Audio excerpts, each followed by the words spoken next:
pero siya bumuhay. Diba? Sino ba naman ang hindi matutuwa ng gano'n? Wala pa kasi nito eh. Noong time na doon. Tama po? So I'm very proud to introduce to you one of our testimonial in our phytoscience double stem cell. Isa po sa nagsasabing this can replace you with a new organ. Palapakan po natin, Partner Carol. So, yun po, magandang gabi.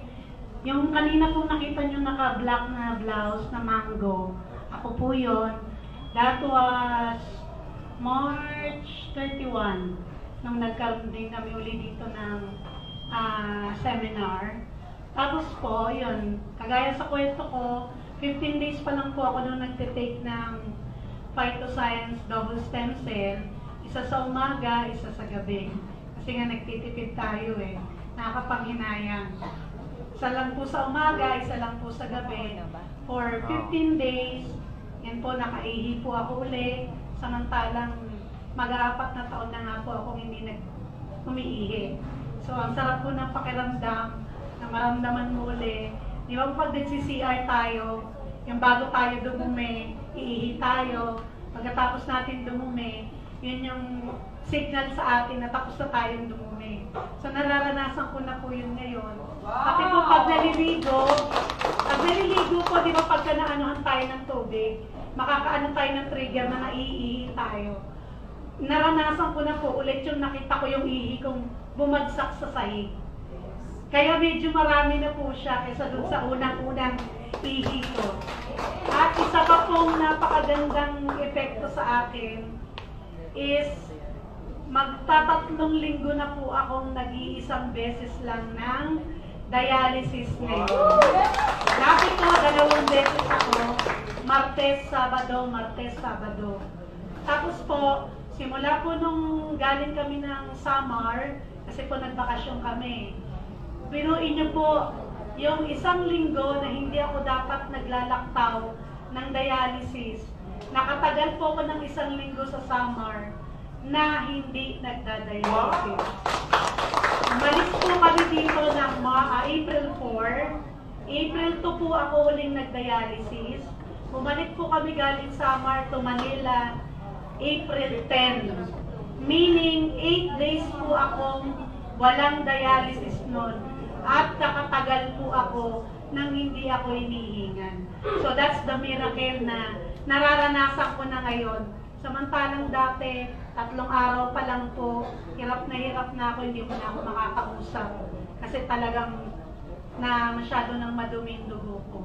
So 3 linggo na po akong nag-iisang beses lang. Imagine niyo po yung 3,000 na si-save ko sa 1 linggo. Kasi po 3,000 po isang dialysis namin eh. So, imbes to 6,000 every week, 3,000 na lang po. Kaya willing po ako na talagang magtuloy-tuloy ng gamit ng stem cell. Ang ginagawa ko na po ngayon, dalawa sa umaga, 2 sa gabi. Kaya medyo yung mayaman-yaman na ng konti, may pang-suporta na. At bukod po doon kasi, hindi lang ako basta gumagastos. Bumabalik din sa akin yung nagagastos ko. Kasi nga po, pag nakakapag-recruit ako, may balik ka agad instant. Yan po sinasabi ko sa inyo. Instant po pag nakapagpa-member kayo ng kakilala nyo. Kagaya po nung nangyari sa akin, nung naubos ko na po yung 4 na pack, pinamember ko po yung mister ko. So, syempre, magbabayad na uli ako ng 5,800. Pero dun po sa 5,800 na pinapamember ko sa kanya, 1,500 po yung bumalik sa akin. Cash 1,300, yung 200 po nasa savings. Kaya meron pa rin akong ipon. Kaya sino magsasabing porket may sakit ako, hindi ako pwedeng kumita, hindi ako pwedeng makaipon. Ngayon po, nakakaipon na ako. Kaya po, praise God, maraming salamat sa Diyos. Inano niya yung stem cell. Nakilala ko yung mga taong dapat kong makilala. Sir Leo, Sir Joe, sila po yung mga nagbuting loob sa akin na i-invite ako habang hindi pa huli yung lahat. At least alam ko ngayon, nakikita ko yung future ko na makikita ko pa yung mga apo ko, sa mga anak ko. Samantalang dati, ito po kasi operasyon namin dito sa fistula, Dito ako sinasaksakan kasi ng karayom. Ito po 5 years nag-aano to, nasisirang pusa. So pag nasira po ito, operahan ka uli 50,000. Pwede dito sa kabilang kamay, pwede dito sa may malapit sa dibdib, pwede dito sa may singit. Kaya yung mga matatagal na po talagang nagdadialysis, marami na po silang access. Pag naubos yung dalawang braso, dito sa dibdib, tapos dito sa dalawang hita. Pero ako, nakikita ko po ngayon na hindi na ako aabutin ng 5 years sa dialysis. Ngayon pa lang po nararamdaman ko na sa susunod na linggo, 1 buwan na po akong once a week. So baka po sa susunod, pwede nang twice a month na lang, pwedeng once a month na lang. At siguro in 6 months, tinatarget ko po talaga in 6 months, hindi na ako magdadialysis. Sana ibigay sa akin ni Lord yung pagkakataon na yun, mabuhay uli ng normal. Kasi po alam niyo sa totoo lang, yung kapatid kong tumutulong sa akin, matagal na pong umaaray sa gastos. Ang sabi niya kasi, ate, alam mo yung ginastos natin sa dialysis mo ng mag-4 na taon, kung pinagawa natin yan ng bahay, ang laki na ng mansyon natin, may mga sasakyan na siguro tayo. Sabi ko naman sa kanya, oo nga, may mansyon ka nga, pero siguro wala ka ng ate.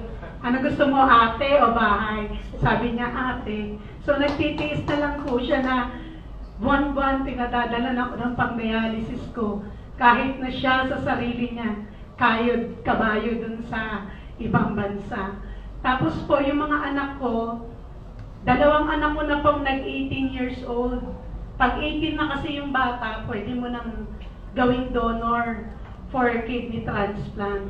Siyempre, nagbalak po ako noon na magpa-kidney transplant kasi nga, mahirap po talaga yung dinadialysis.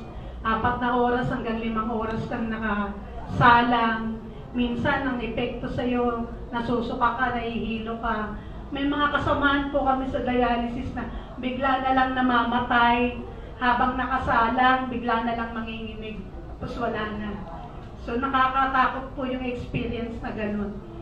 Ako, pinagpapasalamat ko lang po, yung 2 kong anak na nag-18 years old, natakot silang mag-donor sa akin. Actually, pinapagalitan nga sila ng mga kapatid ko. Kasi, ano ba naman kayo, nanay niyo yan, hindi kayo naawa sa nanay niyo, hirap na, ayaw niyo mag-donor ng ano niyo. Kaya lang sabi ko sa mga kapatid ko, huwag kayong magalit sa kanila. Kasi siguro meron sinasabi ang Diyos, maghintay ka. May makikita kang solusyon na hindi mo kailangang pakialaman yung katawan ng mga anak mo. Kasi ako bilang nanay, ayoko rin sanang hihiwaan sila ng malaki dito. Kasi tinanggal ko yung isang kidney nila malaki. Di ba yung mga nagbebenta ng bato? Malalaki po ang hiwa niyan eh. At ang inaalala ko pa po, kumbaga, baka hindi mabalik sa normal yung buhay nila. Sayang, bata pa sila. Ako medyo matanda na, kaya okay lang sa akin. So, 2 anak ko po tumanggi na mag-donor sa akin. May isa pa po akong anak, 17 na siya. Sabi ko nung hindi ko pa nakikilala yung stem cell, na ikaw na lang ang pag-asa ko. Ikaw na lang ang naging isang anak ko. Papayag ka bang mag-donor sa akin kung sakaling mag-18 ka na? Ang sabi ng bunso ko, opo mama, opo mama. Pero ngayon po, nakikita ko na kahit pumayag yung anak ko, hindi ko nakakailanganin kasi kagaya ng sabi ni Apply Noel, gagawa ang stem cell ng bagong kidney para sa akin, para hindi ko na kailangang pakialaman yung katawan ng mga anak ko. Kaya naniniwala po ako doon, sana po in 6 months time ng paggamit ko ng double stem cell, yung miracle ni Lord ibigay niya na sa akin. At sana po yung mga kagaya ko, nakakilala ninyo, sana po ma-invite nyo para hindi pa huli ang lahat sa kanila, maisalba natin sila. Nung nagpunta po kami sa TechType seminar din, ang sabi po nung nagsasalita sa amin doon, meron daw po silang isang pinuntahan na malalang sakit na rin. Ang sabi daw po sa kanila, bakit ngayon lang kayo? Kumbaga parang medyo late na kasi yung pagkakakilala nila.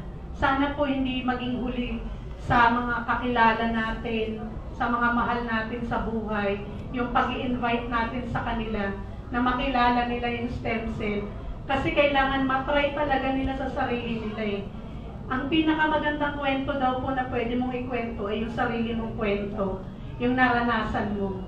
Kaya kailangan maranasan niyo muna po talaga sa sarili niyo kung ano yung epekto niya. Kagaya din po ninyo, ako din ganyan dati, nagda-doubt din. Namamahalan din po ako. Sobrang laki niyan para paggastosan mo. Pero kung iisipin niyo po na hindi na kayo iinom ng ibang gamot, hindi na kayo magpapadoktor, hindi nyo na kailangang bumili ng gamot sa sakit ng ulo, gamot sa ubo, gamot sa sipon. Kasi kada may mararamdaman ka, maglalagay ka lang sa ilalim ng dila mo, gaganda ng pakiramdam mo. Andyan po ang mister ko, andyan yung panganay kong anak. Sila yung mga nakakakita ng hirap sa kung gaano kahirap yung nagdadialysis. Andyan po yung bigla-bigla, minsan 2 araw pa lang dialysis na uli ako, lalo na pag may nakain akong bawal, gaya ng bagoong, kaya mataba akong pechong kawali. Ayan.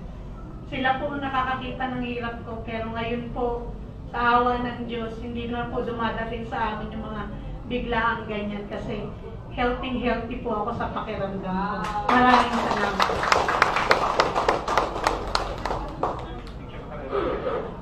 Ayan, so again, grabe, panapakanuli si Partner Carol, no?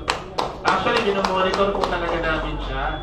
Sa totoo lang, nung wala pa talaga si Partner Carol, ako naniniwala dun sa it can replace.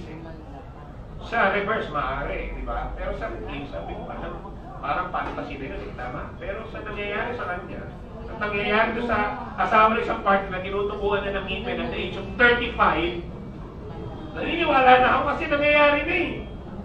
Kaya nga po partner, maaari hindi mo man gawin ng negosyo pero pwede ka maging daan na hindi ka magpadagdag ng buhay ng kapwa mo. Tama, hindi mo masabi. So now, punta po tayo sa live blood analysis. So ito po yung ating nurse, siya po magpapaliwanag.